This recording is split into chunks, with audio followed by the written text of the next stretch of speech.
Well, hello there, physics pals. Paul Lake here with another physics problem solved. I hope you're doing well. And in this one, we're going to find the radial and tangential acceleration of a thrown discus. You know, that track and field sport where you got these big, beefy people with throwing these big, heavy discs. Well, this is what we're going to do. And we're going to find the radial acceleration. We're going to be dealing with tangential acceleration. I'll talk about the difference between those two. And we will use the kinematic equations for constant acceleration. So hopefully you've seen those before. I'm sure you have. Let's read the problem. A track athlete rotates a 1 kilogram discus along a circular path of radius 1.06 meters. The maximum speed of the discus is 20 meters per second. A, determine the magnitude of the maximum radial acceleration of the discus. And B, if the discus started from rest and it took 2 rotations to reach its maximum speed, what was the tangential acceleration of the discus? And we're going to assume constant tangential acceleration. Okay, I get these problems from my tutoring clients. If you think you might benefit from my tutoring services, check in the description. There's a link there that will allow you to get in touch with me, and my rates are reasonable. I tutor students from all over the world, and I'm good, and I can save you a lot of time and stress. So hopefully, as my videos are doing, I hope. Anyway, let's sketch out what's given here. And so now I'm just going to look down on the discus thrower, and I'm not even going to really draw the discus thrower. I'm just going to draw the circle that the discus is going to move around. So there's my circle. And let's say the discus started here and was with a tangential acceleration. It went faster and faster and faster and faster through 1 rotation, 2 rotations, and then boom, it was released. And this maximum speed was 20 meters per second. And then we're given the radius of so this is like from the middle of the thrower's body, out to where their arm is located. We'll say that that's 1.06 meters. That seems reasonable. And what are we trying to find? Now, they did give us the mass. I don't know why they gave us the mass. We're not using, at least for this problem, we're not dealing with centripetal force. That's going to come later. Right now, we're just doing rotational motion, centripetal and radial accelerations and so on. So we don't really need that. That's a hint. So for part A, we want to know what is the radial acceleration. Now, this is just the magnitude of the maximum radial acceleration. I'm gonna change it a little bit. I'm gonna go ahead and give you the direction of it. Okay, I'll show you how that works here in a minute. Okay, and then for part B, we want to know what was the tangential acceleration. And it went through 2 rotations. That's going to be important. All right. Now, as usual, I suggest you pause the video right now and try to do this yourself. If you get stuck, hit play until you're unstuck, and then pause again, try to finish it yourself, hit play. I do a lot of teaching within the explanations of these problems, so don't skip around too much. Let's get started with part A. So part A is very simple, okay? Radial acceleration is sometimes also called centripetal acceleration. Now, we usually call it centripetal acceleration if you have uniform circular motion.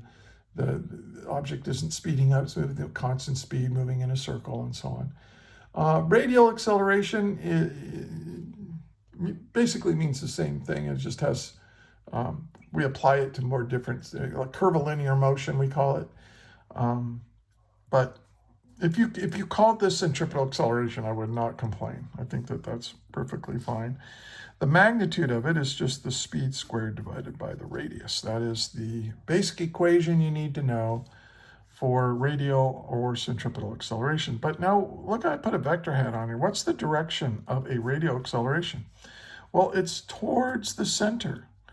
no matter where this discus is, you've got a acceleration that's pointing towards the center. Towards the center, we have a unit vector for that. It's the r hat unit vector. Now, the unit vector r hat means away from the center, like pointing away from some central location. Okay, that's what r hat. So since we're in the opposite direction of that, right, we're towards the center, we put a negative sign in there. So this will give you the magnitude, and that's what the problem asked for, but there's the direction. So I like to include that here. Okay, so v that's 20 meters per second. We're going to square that, and then we're going to divide it by the radius. Okay, and let's do the calculations here. See, 20 squared, well, that's 400. I don't need to type that in. Then divided by 1.06. Should be a little less than 400, and indeed it is. It's 377. So we can say that the radial acceleration has a magnitude of 377 if I round it off. Right, there's that 10 to the 2, right? That's so 377 meters per second squared in the negative r hat direction. I'm just going to go ahead and include that. You didn't need to put the direction part on there, but there's your answer right there. Okay, pretty simple, pretty simple. Now part B, the tangential acceleration. Well, tangential accelerations change your speed. See, this acceleration right here, it's not changing the speed of the discus. It's changing the direction of the velocity vector. That's all it does. That's all a radial acceleration or centripetal acceleration does. It changes the direction that something's moving in. And it, that's an accelerator. That's a change in velocity, right? We always said that acceleration is a change in velocity per unit time. Well, one way to change velocity is to change your speed, but another way is to change your direction, and that's what radial accelerations do. They change your direction. Now, to change your speed, okay, look at what we know. We can figure out what its initial velocity was, right? Because it says that it started from rest. That means that the initial velocity is 0. And then it's going to take 2 rotations to reach that maximum. Now notice that we're not given time. And I'm not trying to find time. So if you're not given time and you're not trying to find time, there's one kinematic equation that doesn't have time in it. And it's this one. Final velocity squared equals the initial velocity squared plus twice the acceleration times my displacement. Okay. Well, this is 0. And this is the acceleration that's going to make me go faster and faster and faster. And we call that tangential acceleration. And I'll talk a little bit more about that in a second. But let's solve for A. And I'm going to call this A sub t because this is a tangential acceleration. We're changing our speed.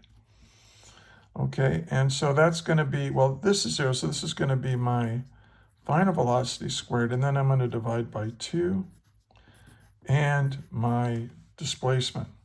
Now here we're going to cheat a little bit because my displacement is not really, it's really almost like a distance.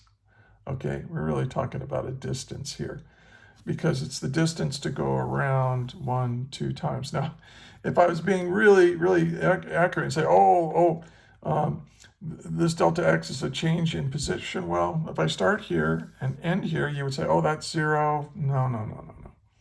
We're pretending as if we're going to stretch these 2 circles out like this. So here's one circumference, and here's the second circumference, one rotation, 2 rotations, this is right. So here's my discus. It has a velocity, initial velocity of 0, and then we're going to go faster and faster and faster and faster and faster until we release it. It's just that we've wrapped this around a circle. Okay? So now I need to know how far is this? this is kind of my delta x, right? If I, let me shrink this down a little bit. So this is my final velocity. So I'm going slow, faster, faster, faster, faster, faster. All right, all the way out to here. So, well, notice that from here to here, that's one rotation. And what is that? Well, that's 2 pi r, right? That's the circumference of the circle. But we have to take this and multiply it times 2 because we went around twice. So that's twice as much distance. So I can say that delta x is 2. And then what is this? 2 times 2 is 4. So that's 4 pi r. Okay, now we can plug in values. So our velocity is, our final velocity is 20. Well, I don't know why I put that 0 there. You don't really need it. Meters per second. We're going to square that. And now this is 2 times 4 is 8. So that's 8 times pi times the radius. And our radius is 1.06 meters. And so let's see what that is. Okay. Well, here's what I'm going to do. I'm going to say, okay, the tangential acceleration is equal to, well, 20 squared. Well, that's just 400, right? 400 divided by 8 divided by pi, and then divided by 1.06.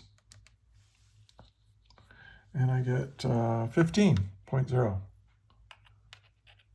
Okay, so that's 15.0 meters per second squared.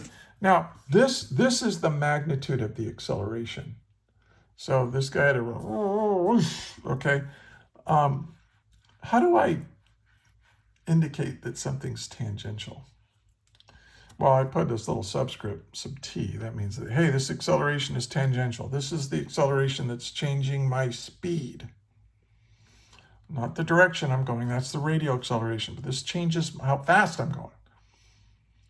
How do I indicate that? Well, we use a weird unit vector called theta hat. Theta hat just means it's tangential to the path. And it really comes from this. Like if I look at an infinitesimal change, like let's say the discus was right here, and then it's going to go right here. Well, the direction from here to here, that's tangential to the path. But notice to do that, you have a small little change in angle there. So you're sweeping out a little tiny change in angle. And I guess that's where they got the theta hat from.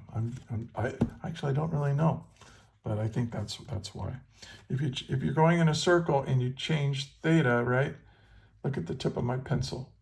See how I changed the angle a little tiny bit? See how the tip of my pencil is moving in a tangent to the circle? That if I went all the way around like this, well, a little tiny change in angle like that gives me a line that's tangent to the path. So theta hat, if that doesn't make sense to you, don't worry about it. Theta hat just means tangent to the path. Now remember, if you're on a curvy path, now this is a curvy path, it's a circle, but even if it's not a perfect circle, let's say you're driving down the road, you're looking down on a map right here. Well, if you're right here on the road, and so this is your car, and you're driving, and notice that your velocity vector is always tangential to the path. So we can say that, hey, your velocity is always tangential to the path that you're on. That's kind of what that theta hat means. Just one way of saying it. Hey, if you found this helpful, please like, share, and subscribe. And look for more in the description. There's a link that will take you to a lecture for this and lots more example problems. It's all organized in worksheets. Share it with your teacher. I really like it when teachers use my worksheets and stuff. And in fact, this problem is going to be added to one of my worksheets as soon as I'm done uploading it. Yeah. So, lots of good stuff there. One of the problems that a lot of teachers have, I was a high school physics teacher for many, many years, And there was never enough time to do example problems. And that's when I started making these, for my students and putting them up on YouTube. You can look at some of my really old stuff. And then when I retired, about 6 years ago, I just kept making these and started tutoring and stuff like that. So it's fun. It's really a lot of fun. So, hey, so check that out. I want to, oh, by the way, if you think I made a mistake, or you have a correction, or you have a question, let's say you didn't understand something I said, put it in the comments, but put a timestamp on there so I can scroll to where in the video. I don't want to have to watch my whole video to find it. So do that, and I reply to every comment. If you just want to say hi, tell me where you're from. Most of my viewers are outside the United States, which I think is so cool. So yeah, I'm a California guy. I'm here in beautiful Fresno, California. And in fact, let me show you. Oh yeah, there's the flowers, and there's a nice blue sky. So yeah, I like to hear from people from all over the world. So leave me a message, and thanks for watching. And until the next video, may the net force be with you always. That is all.